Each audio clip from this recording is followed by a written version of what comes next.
I wasn't sure I was going to do this, but Sander actually inspired me. So, I'm from a small town in Ohio originally. Almost everyone I knew in my little town was Republicans, conservatives.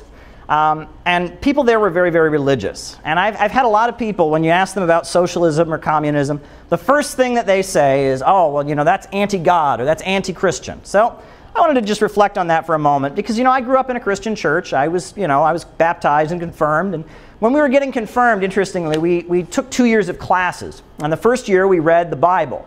And the second year, then we learned about the Reformation, Martin Luther, and all of that.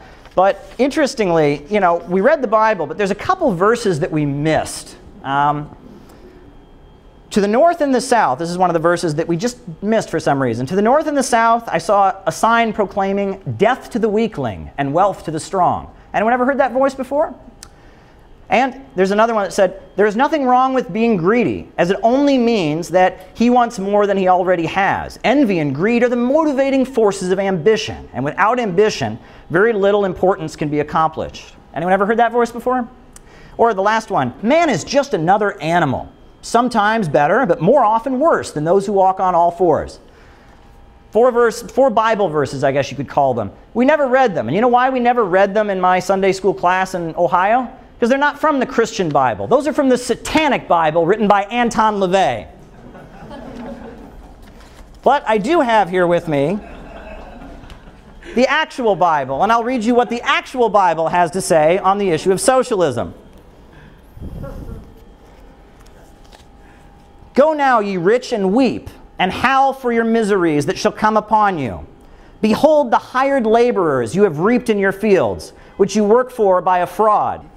And there was a multitude that believed and were of one heart and of one soul. And neither said any of them aught to of things which he possessed, or his own, and they had all things in common.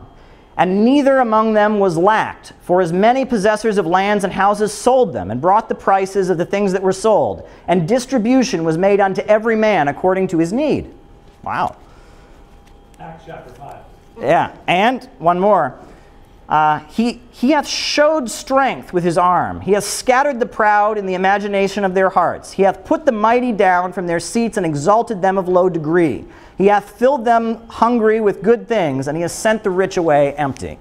Now, I know there are people here tonight who are Christians. I know there are people here tonight who are Jewish. There are people here tonight who are Muslims. There are people who have no faith whatsoever. And that's all fine by me. I think religion is a personal matter. It has no place in American politics. However, I'm reading that simply to point out that this notion that one has to be a follower of Jesus, one has to believe in capitalism, this is false. In fact, I would say based on what I just read you, there is no reason that any follower of Jesus Christ should defend a system where profits come before people.